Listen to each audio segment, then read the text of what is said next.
Buenos días, buenas tardes, buenas noches. Bienvenidos a Centro de Estudios Neutrón. El día de hoy presentamos el tema razonamiento numérico, posicionamiento espacial con aplicación de vectores.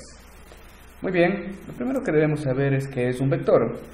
Y decimos que un vector es una magnitud física definida en un sistema de referencia que se caracteriza por tres cosas. La primera, por tener un módulo, es decir, una longitud. La segunda, una dirección. Y la tercera característica es tener sentido. Vamos a ver en un plano cartesiano que tengo preparado justamente aquí.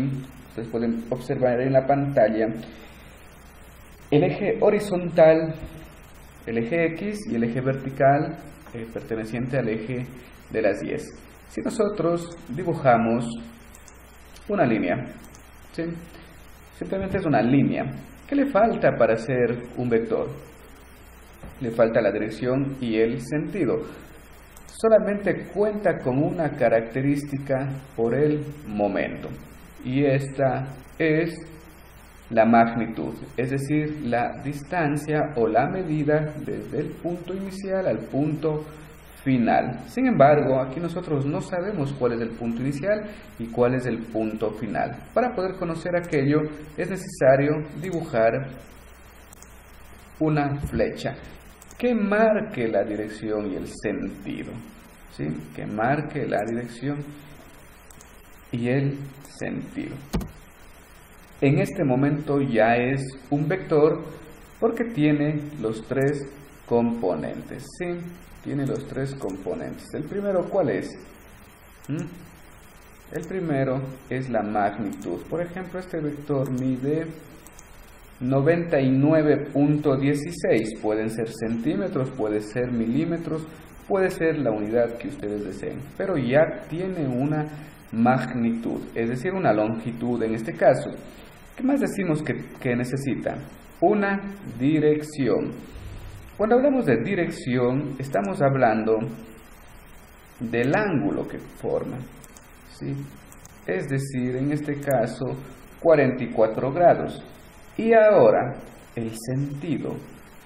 El sentido se refiere a si es un sentido positivo o si es un sentido negativo. En este caso decimos que es un sentido positivo porque va de izquierda a derecha y de abajo hacia arriba. Si estuviera en una posición contraria, pues diríamos que el sentido es negativo. Entonces, en este caso, establecemos que el sentido es positivo. ¿De acuerdo? Entonces, vamos a hacer una recapitulación en la parte de acá. Muy bien. ¿Qué decimos? Que necesitamos un módulo y decimos, llamado también amplitud, con una longitud proporcional al valor del vector, es decir, ¿cuánto mide? Llamamos dirección a la segunda característica, es decir, el ángulo de inclinación con la que se traza el vector. Y finalmente decimos el sentido, indicado por la punta de la flecha, siendo uno de los dos posibles sobre la recta, ¿sí? Es decir, puede ser positivo o puede ser negativo.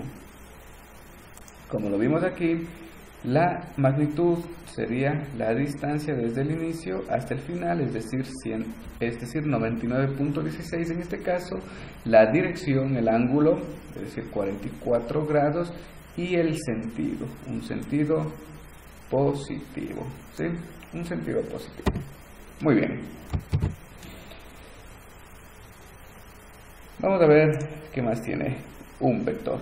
Un vector puede tener dos o puede tener tres dimensiones. En el caso del que está graficado en este momento, puede ser de dos dimensiones. Sin embargo, podemos tener también de tres dimensiones y tendríamos que adjuntar el eje de la Z.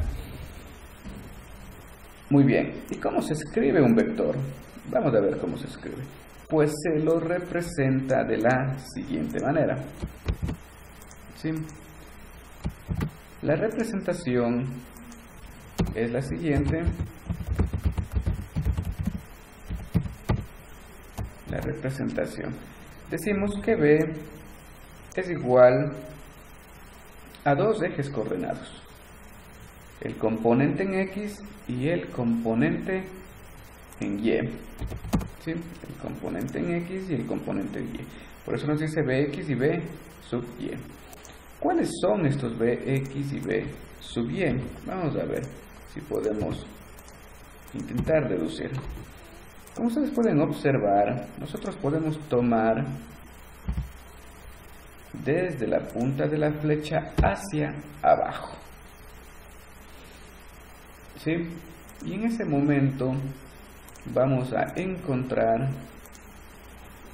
el valor de Bx. Sí, en este caso es 70.99, pero para nosotros va a ser Bx, es decir, la componente en X. Muy bien, y si partimos desde el mismo punto e interceptamos al eje de las 10, ¿qué pasará? Encontraremos el valor de B, el valor de By, ¿sí? Vamos a borrar cuánto nos da esto, vamos a poner que es B, Y. Muy bien, ya tenemos las componentes, ¿sí? Esas son las componentes. Ahora, muy bien, existen algunas maneras de expresar a un vector y vamos a ver esto ahora. ¿Sí? Existen algunas maneras de expresarlo.